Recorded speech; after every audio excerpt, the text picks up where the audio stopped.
इस इलाके को फ़तह करने के बाद जब अरबों ने यहाँ का रुख किया तो इसकी गर्मजोशी को देखकर इसको सक्कर का नाम दिया।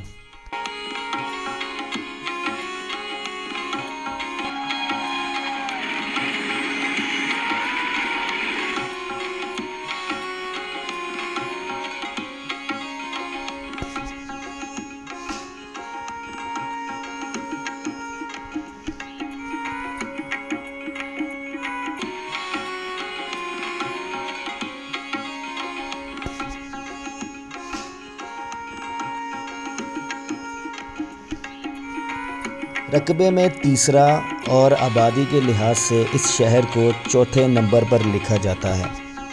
इसे गेट वे टू सिंध भी कहा जाता है। इस शहर में एक इंजीनियरिंग का शाहकार भी मौजूद है। आइए आपको लैंसडाउन ब्रिज की कुछ तारीख़ भी बताते हैं।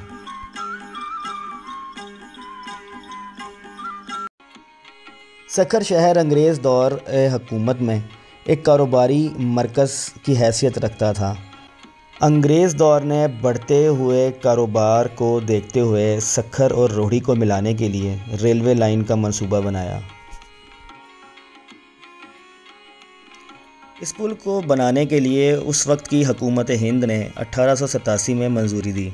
1889 में ये पुल अपनी तकमील को मुकम्मल हुआ। ये पुल बनाना इतना आसान नहीं था, इसीलिए इस पुल को 19वीं सदी का शाहकार भी कहा जाता है। दरियाए सिंध की तेज़ मौजों की वजह से इस दरिया पे पिलर बनाना नामुमकिन था। इस पुल को मुकम्मल करने का सेहरा सर अलेक्जेंडर मैडो को जाता है। इस पुल का नाम उस टाइम के वायसराय हिंद लॉर्ड लैंसडाउन के नाम से मंसूब है। की तामीर में 3300 टन लोहा और 40 लाख रुपए की लागत आई। लैंसडाउन ब्रिज पर बिछाई गई रेलवे लाइन पर 73 साल तक रेल चलती रही, लेकिन 1962 में पुल की कमज़ोरी के बायस रेलवे का सफ़र बंद हुआ। इसके बाद लैंसडाउन पुल की मदद के लिए अयूब पुल बनाया गया।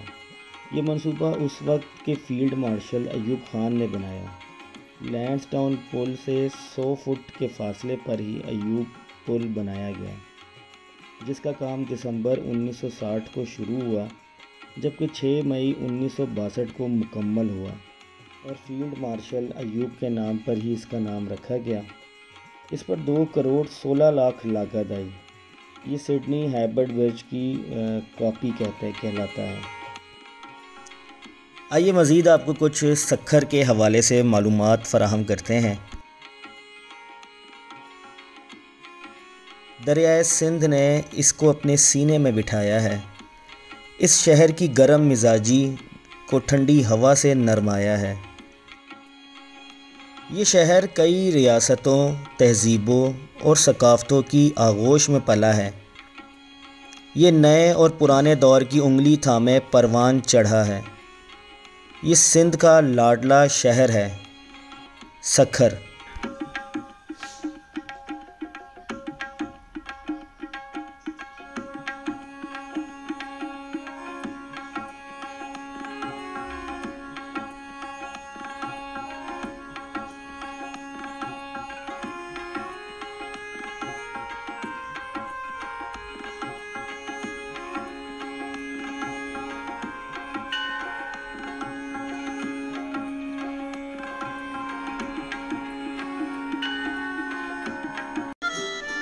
सक्खर शहर की एक और मशहूर इमारत है यहाँ का घंटा घर। इस घंटा घर के चारों अतराफ में 4 बाज़ार मौजूद हैं। ये घंटा घर उस टाइम के एक हिंदू बिजनेसमैन ने, जिनका नाम था सेठ वाधूमल, उन्होंने सक्खर के रिहायशियों को तोहफे में दिया था। इसका इफ्तिताह 1937 को सक्खर के कलेक्टर यूएम मर्चंदानी ने किया।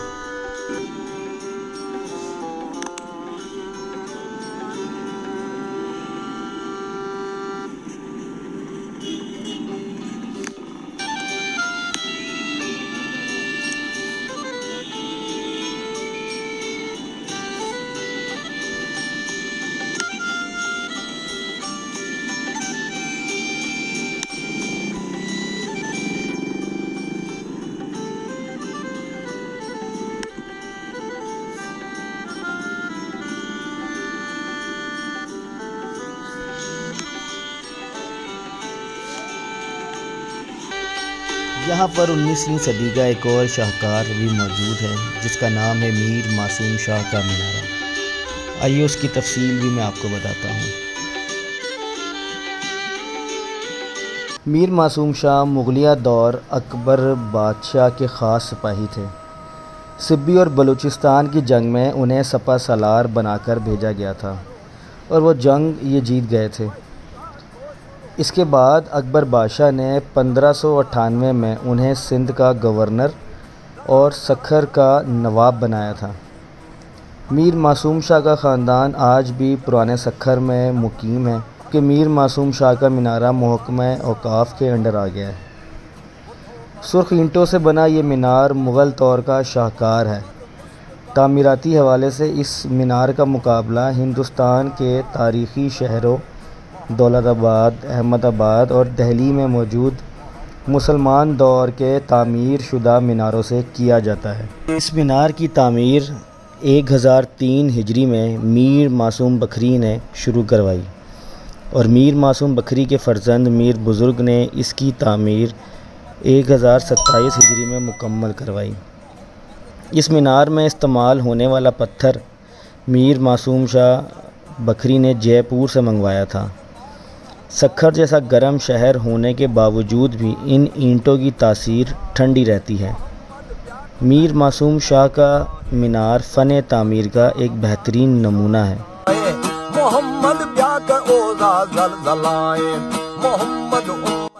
मीनारे की तामीर के दौरान 84 के हिंसे को ख़ास अहमियत दी गई है।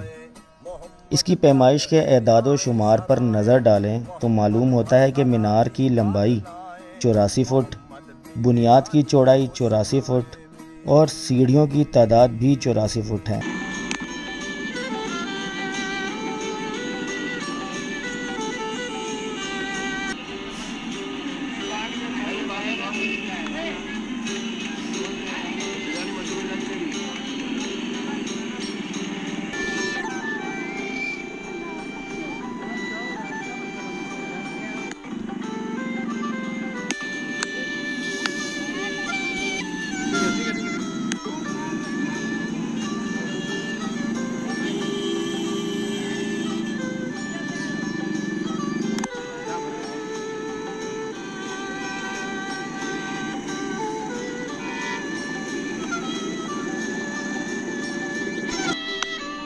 यहाँ पर दरिया के किनारे एक पार्क भी मौजूद है जिसको यहाँ पर लब्बे मेहरान कहा जाता है। यहाँ की खूबसूरती और दरिया के किनारे बैठकर दरिया को देखने का एक अपना ही मुनफरिद तजुर्बा है।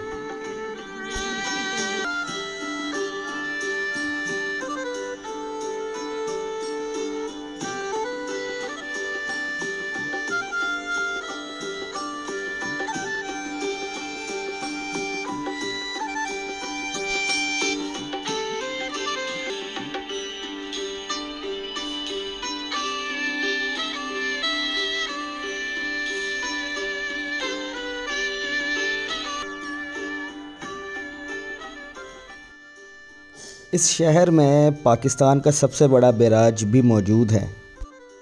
इस बैराज को 1923 में ब्रिटिश दौरे हुकूमत में बनाया गया था। ये बैराज सिंध के तकरीबन छोटे और बड़े शहरों को पानी की फराहमी करता है।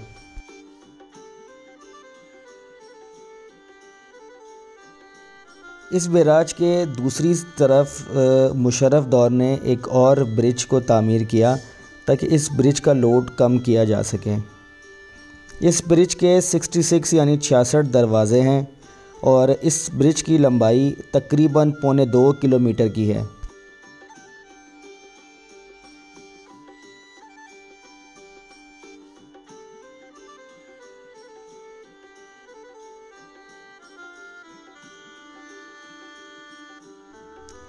इस बैराज के ऊपर जाने का भी रास्ता मौजूद है। ये सीढ़ियाँ भी इसकी उसी दौर की मौजूद है जिस दौर में इसका इफ्तिताह किया गया था। और ये पाकिस्तान का वाहिद बैराज है जिसके ऊपर एक ट्रेन भी बनी हुई है जिसकी मदद से यहाँ पर इस पूरे बैराज को देखा जा सकता है। बैराज के ऊपर हिस्से से आप यहाँ पर चारों तरफ देख सकते हैं, ये किसी और साइड पे पानी जो है वो निकल रहा है। ये तमाम इसके जितने भी पोर्शंस है ये आप इसकी छत के ऊपर से तमाम देख सकते हैं।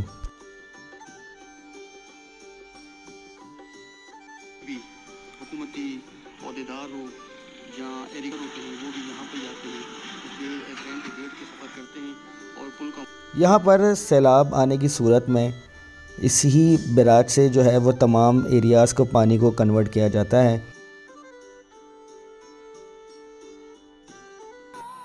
आइए अब आपको लेके चलते हैं 7 सहेलियों के दरबार पर, जिसे यहाँ पर सतियन जो आस्थान भी कहा जाता है।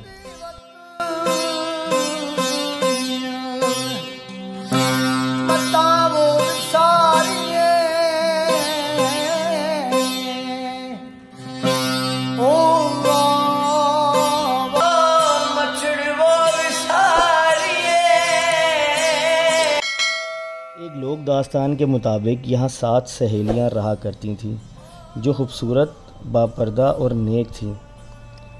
एक दिन उस वक्त के हुक्मरान की उन पर नज़र पड़ गई और उसने अपनी फ़ौज को हुक्म दिया उन्हें अपने सामने पेश करने का।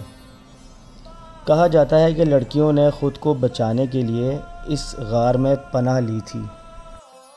इस गार में मर्दों का दाखिला ममनू है, सिर्फ़ औरतें जो हैं वो जाती हैं, लेकिन अभी कुछ कंस्ट्रक्शन के वर्क की वजह से हमने परमिशन ली और हमें जो है वो इस गार में आने की इजाज़त दी गई।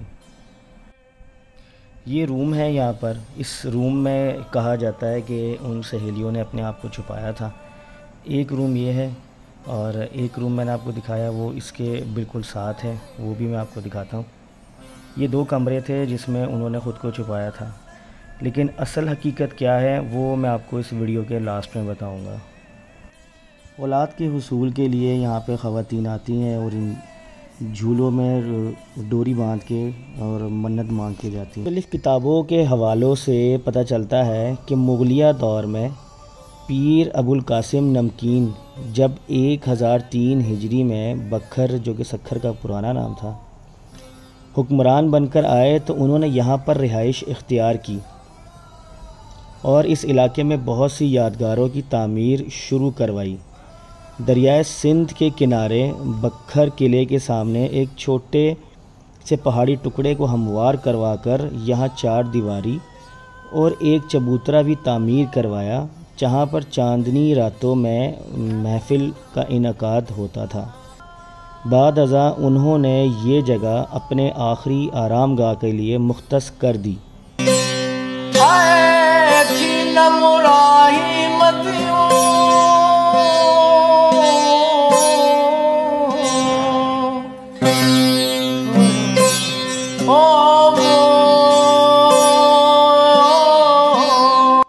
सन 1031 हिजरी में उनके इंतकाल के बाद उन्हें वसीयत के मुताबिक यहाँ लाकर दफनाया गया। इनके अलावा यहाँ चबूतरे में दीगर 6 कब्रें भी मौजूद हैं, जिसमें अमीर ख़ान, मीर अब्दुल रज़ाक बखरी, मिर्ज़ा तीकुल्ला, अब्दुल रहीम, अबुल कासिम, मिर्ज़ा अब्दुल आला और मिर्ज़ा असफंदयार शामिल हैं। ये कब्रें चौकन्नी तर्ज पर पीले रंग के पत्थर की बनी हुई हैं, जिस पर खूबसूरत नक्श निगारी और कुरानी आयात समेत फ़ारसी में अशार कुंदा हैं। इस जगह इनके अलावा इनके ख़ानदान के मज़ीद 72 कब्रें भी मौजूद हैं। अक्सर कब्रों पर विसाल की तारीख़ सन 1931 ता 1990 हिजरी की है। तमाम कब्रें मक्ली की तारीख़ी कब्रिस्तान के तर्ज पर बनी हुई हैं। यहाँ आने वाले सयाहों को किसी किस्म की कोई सहूलत मैसर नहीं है, जबकि मालूमात फ़राहम करने के लिए कोई गाइड भी नहीं। इस वजह से इस मकाम के मुतालिक मकामी अफराद ने बहुत ही मन गढ़ंत कहानियाँ घड़ी हुई हैं। जो जगह चौकीदारों और बाद में मुजावरों के लिए मखसूस थी, अब वो 7 सहेलियों के दफन होने के नाम से मशहूर है। एक मकामी खातून ने ख़वातीन से औलाद होने की मन्नत पूरी होने पर यहाँ पर जूला रखने पर मशहूर करके सादा लो इंसान से रकम बटोरने शुरू कर दी। जबकि हकीकत से इस कहानी का कोई ताल्लुक़ नहीं। यहाँ पर कभी भी इस किस्म का कोई वाक़या पेश नहीं आया। कुछ साल कबल गवर्नमेंट ने यहाँ सुवेनियर रूम तामीर करवाए और उनका इफ्तिताह भी किया, मगर ताहाल वो बंद पड़े हैं। इसके अलावा यहाँ आने वालों के लिए पानी और साए का भी कोई इंतज़ाम नहीं है।